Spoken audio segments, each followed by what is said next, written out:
What's up, everybody? It's your boy Turbo Spalding again, here back with another shoulder video for you guys, okay? So, first video, or a couple of videos that we had, we talked about rolling out, strengthening, and progressions and regressions. And here today, we're going to be doing the same thing. So, before we get started into the video, go ahead, subscribe, like, and comment under this video, subscribe to the channel, and then go over to Instagram and give your boy a follow on Instagram at Turbo Spalding. So we'll get right into it. Today is all about shoulder strength through external and internal rotation, and then we'll just go through some progressions and regressions, and after that we'll call it a day, and I'll give you guys some more heat to help you guys save your body, keep your body healthy, all from home. So again, today all you will need is a couple bands like so, with different resistances, light, medium, hard, and then a tennis ball. Obviously, we just need the tennis ball here just to start out by rolling our shoulders, right? The delts, the back of my shoulder, and I want to roll the front part of that chest. Then I want to get into a little bit of mobility work. And I have previous videos as well that you guys can go back and recommend to others, but to also look for yourself for exercises of such. So the first exercise here, and I want to go from a different position, a couple different positions today. So I'll be standing, laying down, and I may be seated as well, okay? So the first exercise that we want to come into is an external rotational exercise. So I'm going to grab a band just like so. I'm going to place it around my wrist, and from here, I'm going to rotate my hand and my wrist away from my body while my elbows stay fairly engaged to my stomach. So from this position, I want to pinch my shoulder blades down and back, and then from there, I'm going to rotate out as far as I can, then I'm going to come back in. I'm going to rotate out as far as I can, then I'm going to come back in.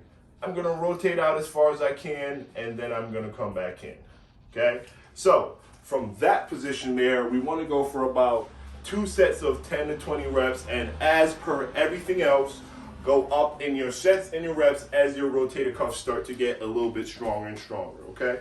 So next exercise that we want to come into that same external position, we're going to go from a 90-degree angle to my arms just going straight in front of my body. So from here, I want to keep that tension on the band, keep my shoulders nice and pinned down, drive out, drive back. Drive out, and drive back. So we'll do the same thing for about 2 sets of 10 to 20 reps. So the next one that I want to come into is some external rotation.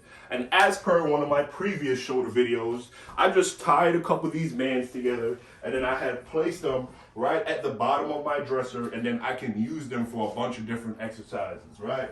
So I'm just going to grab my band here. And then I want to show you guys an internal rotation exercise. So I'm going to place my band here, and I'm going to come out. My elbow will stay fairly on my stomach, and from that position, I let the band pull me out from the elbow, and then I just want to internally rotate that shoulder while keeping engaged with my stomach for about 10 to 20 reps. Okay? So the most important thing, or one of the most important thing with a lot of shoulder exercises, is that my trap or my shoulder is not trying to come up to my ear. That means my shoulder isn't engaged or my scap isn't engaged. So we don't really get true shoulder strength. So anytime we want to lock that shoulder down, we want to pull our shoulder blades down, and we want to pull them together to be able to engage in shoulder movement. Next exercise, I want to go to the ground, and I'm going to be in a prone position. So a lot of people struggle with a lot of overhead movement. So this will be kind of a start for you guys for overhead movement. So my first one here, I'm going to lay on my chest. I'm going to pull my shoulders back so my shoulders are engaged or my scaps are engaged. I'm going to lift my hand and my elbow off the ground, and I'm going to drive forward. And I'm going to hover and come back down. I'm going to release my shoulders to let my shoulder blades come apart. I'm going to pull them down and back together, straight overhead, coming back down, and then I'm going to drop my elbows. So with that same exercise, if you like to add a little bit more spice to it, we'll go ahead and place a light band on there just to make sure we can still get into our range of motion. So, from this position, I'm going to pull my shoulder blades back. I'm going to drive them forward. I'm going to pull my elbows right down to my rib. I'm going to drive my hands up and pull them down straight to my rib. Again, a lot of these exercises that we're going to be doing here, you guys can do for about 2 sets of 10 to 20 reps just to start, and then you guys can progress as you guys go from there. So again, some heat for you guys today. Roll your shoulder out, mobilize that shoulder, stabilize that shoulder, and get that shoulder strong in every plane of motion there is. Go ahead and subscribe to this YouTube channel, like this video, comment under this video, and then go over to Instagram and follow your boy at Turbo Spalding. Boom!